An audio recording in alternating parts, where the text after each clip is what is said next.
Oi, pessoal. Mais uma aula de biologia. Aqui é a professora Roberta.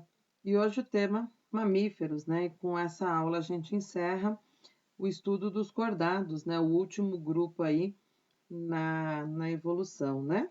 Então, vamos às características exclusivas desse grupo, as novidades evolutivas que acontecem nesse grupo, né? Então, uma das características exclusivas é o quê? O corpo coberto de pelos. Pode ser o corpo total ou uma parte apenas, tá? E esses pelos são formados de queratina.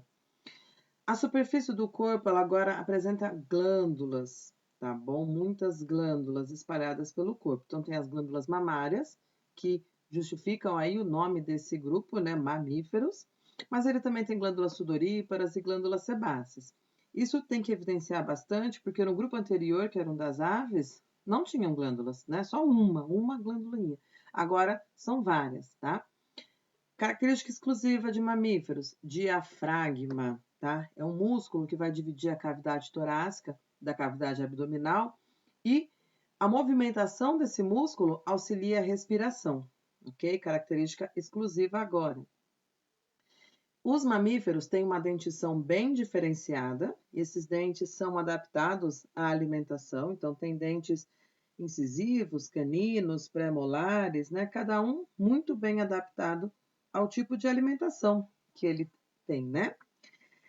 Tem sob a pele ainda tecido adiposo, né? E esse tecido adiposo vai ter uma função aí muito importante do isolamento térmico, para diminuir a perda de calor e muitas vezes também servir como reserva de alimento.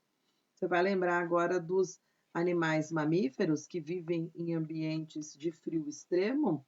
Essa camada de gordura auxilia na manutenção da temperatura interna do corpo.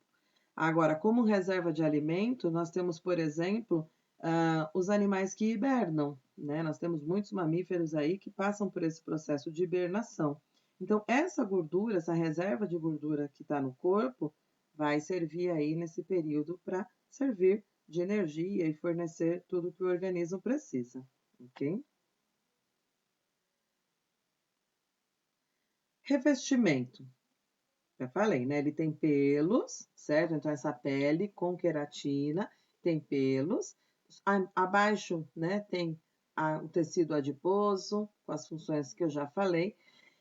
Tanto o pelo quanto a gordura funciona como isolante térmico. E, lembra, eles são animais endotérmicos, assim como as aves. Então, esses fatores auxiliam nessa manutenção da temperatura, né? Uma temperatura sempre constante, independente do ambiente externo.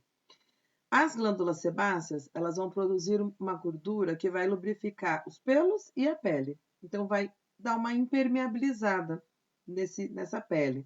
E, claro, as glândulas mamárias, que produzem o leite, que vai alimentar os filhotes, ok? Lembrando que os machos também têm glândulas mamárias, tá? Só que elas são atrofiadas, elas não produzem o leite que as fêmeas vêm a produzir. Nutrição. Já foi falado dos dentes, né? Então, os dentes são adaptados aí de acordo com a alimentação.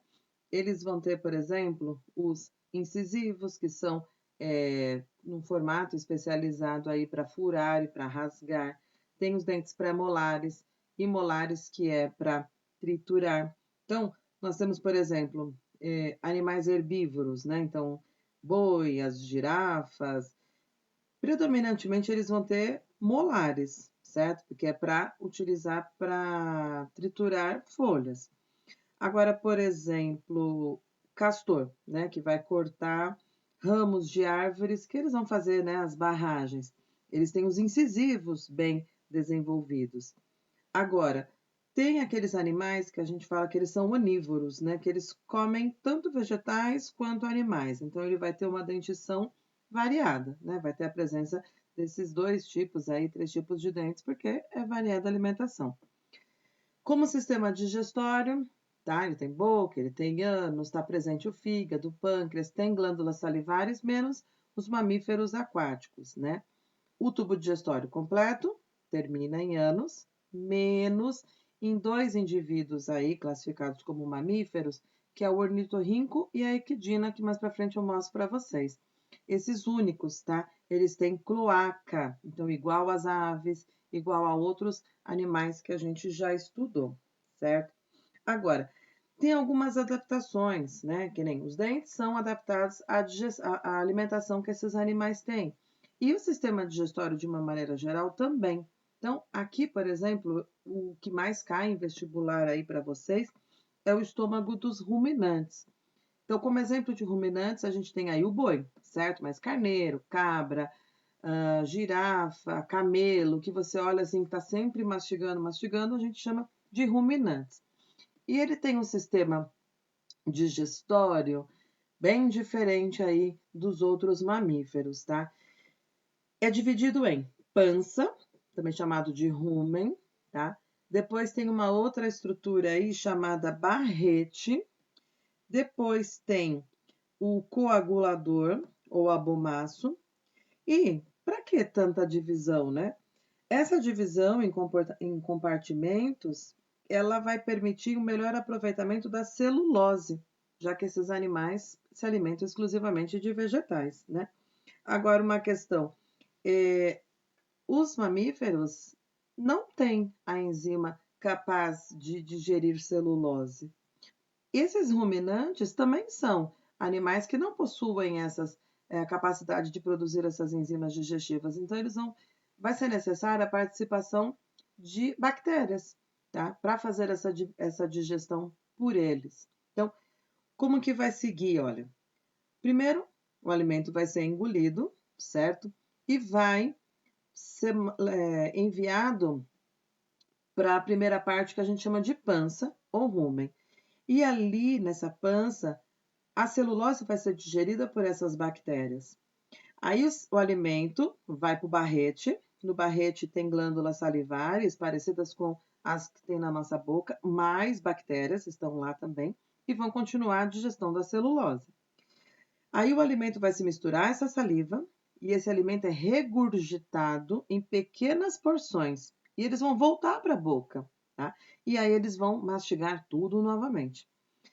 Depois de ter glutido outra vez, certo? Vai engolir agora de novo e vai para o folhoso. No folhoso, ele vai agora continuar triturando, só que vai fazer agora a etapa de absorção de água. O alimento vai seguir para o coagulador.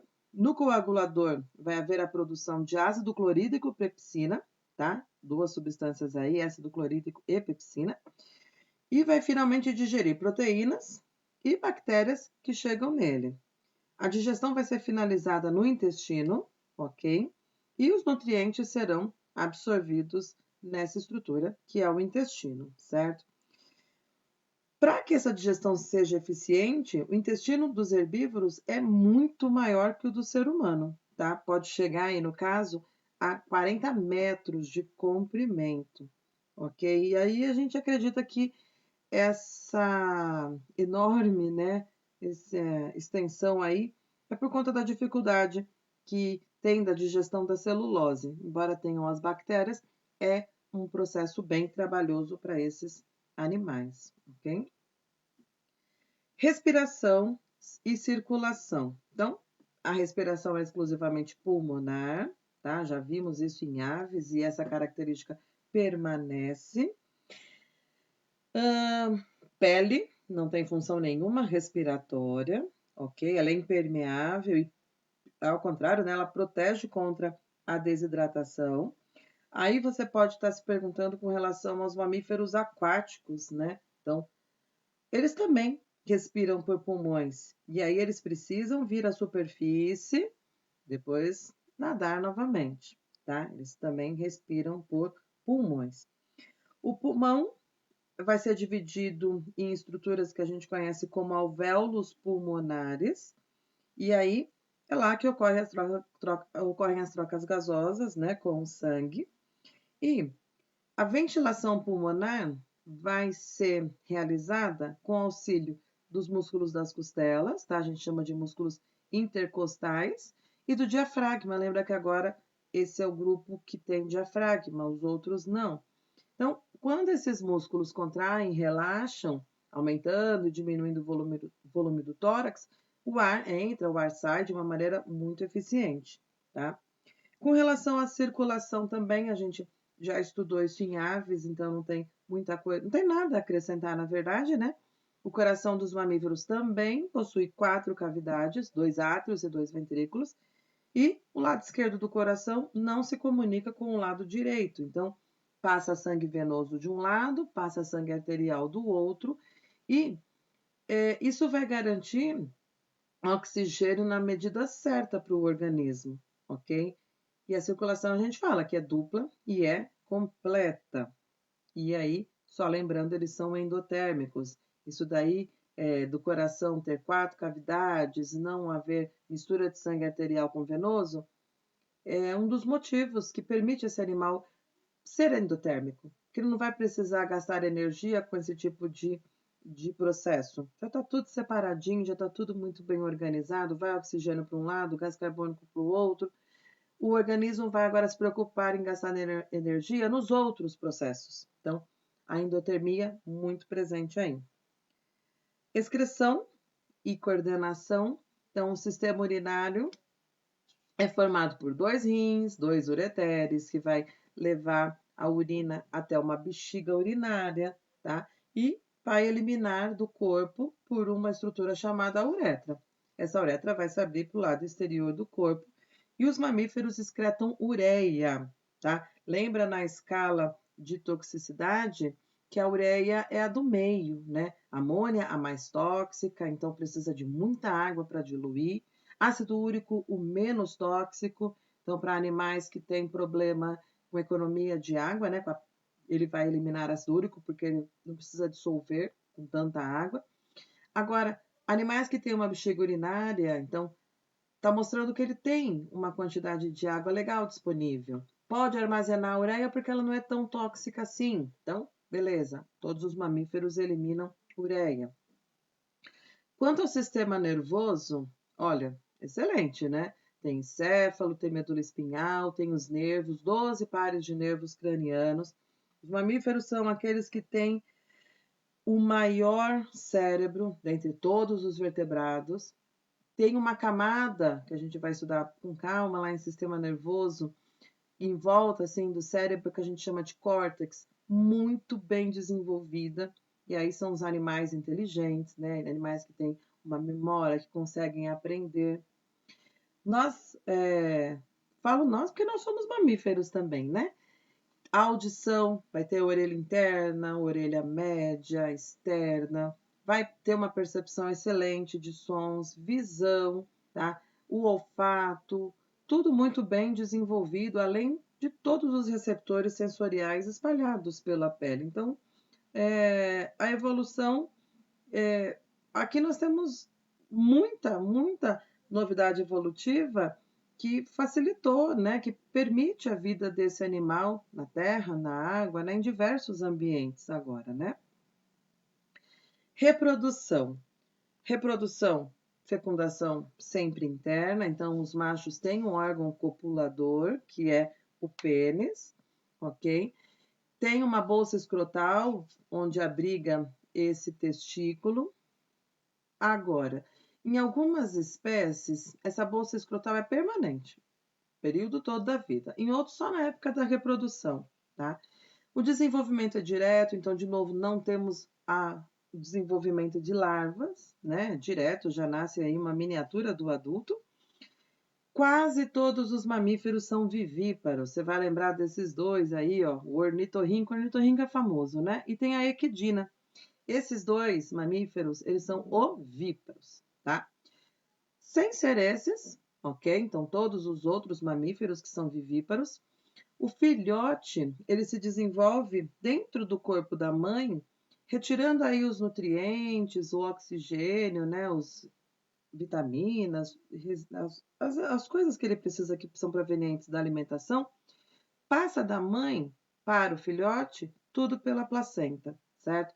A placenta ela também vai realizar trocas gasosas. Então, o embrião vai produzir gás carbônico, o embrião vai produzir ureia também, vai eliminar pela placenta, ok? E essa placenta vai se comunicar com o bebê e a mãe através do cordão umbilical, tá?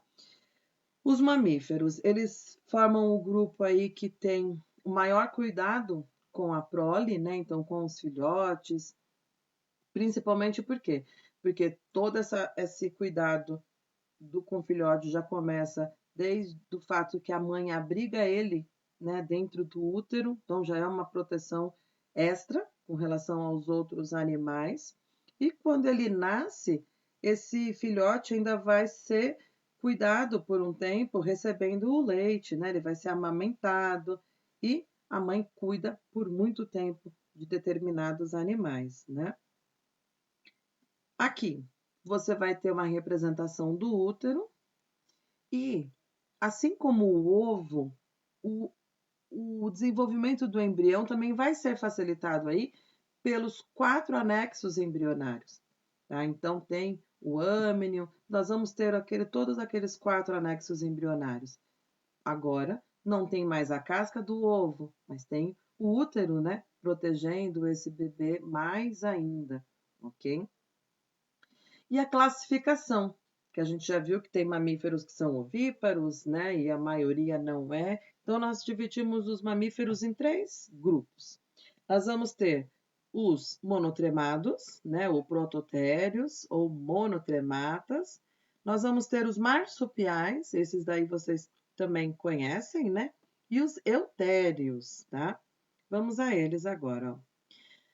Os prototérios, e aí proto, né, de primitivo, são usados para os mamíferos como ornitorrinco e a equidna. Então, são animais mais primitivos e eles são exclusivos aí da Oceania. Eles apresentam características mais próximas dos répteis, né? Então, a postura do ovo, esse ovo, um ovo com casca, tá? E esses animais, eles têm cloaca ao invés de ter ânus. E aí, por isso que eles são chamados de monotremados, né? Porque tem uma única abertura, e aí essa abertura é a cloaca. Tem pelo, sim, tem glândula mamária, sim, mas não tem os mamilos. Então, não tem como o filhote mamar, tá? O leite meio que escorre, né? Sai por poros na pele, e aí o bebezinho, né? O filhotinho vai lambendo esse leite que está escorrendo, ok? E aqui, o ornitorrinco, famoso, e a equitina, ok? Para vocês conhecerem aí. Os marsupiais, né, que são os metatérios. E aí, famoso o canguru, mas também tem coalas, tem gambá, tá? Na América do Sul nós temos, né, o nosso gambá, que é marsupial. Eles são vivíparos, ok? Não botam ovos, não. Só que assim, a mãe, ela vai abrigar esse bebê, ela tem um útero, né? Só que esse bebezinho, ele vai nascer um pouco prematuro, certo? E esse bebezinho, então, vai nascer, esse filhote vai nascer, ele vai se arrastar até o marsúpio, porque essa bolsa, ela fica fora, né? Ela fica aberta, tem uma abertura para fora do corpo da mãe. E dentro dessa bolsa é que estão as glândulas mamárias. Então, esse bebezinho, ele nasce, certo?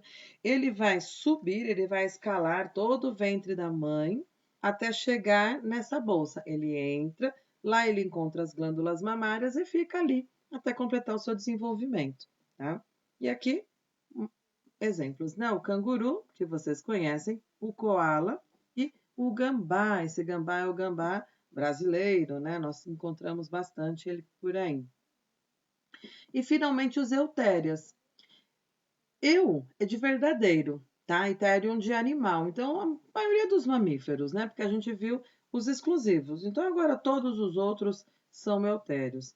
E como característica, placenta, ok? E aí eles são vivíparos, cuidam desse bebezinho, né? Quando nasce, amamentam, todas as outras características comuns a todos os mamíferos. Aqui uma pequena, né, demonstração de mamíferos eutérios, porque se deixar a gente passa horas dando exemplos deles, que são muitos, tá? E aqui os aquáticos para vocês também não esquecerem, ok? E é isso. Até a próxima, pessoal.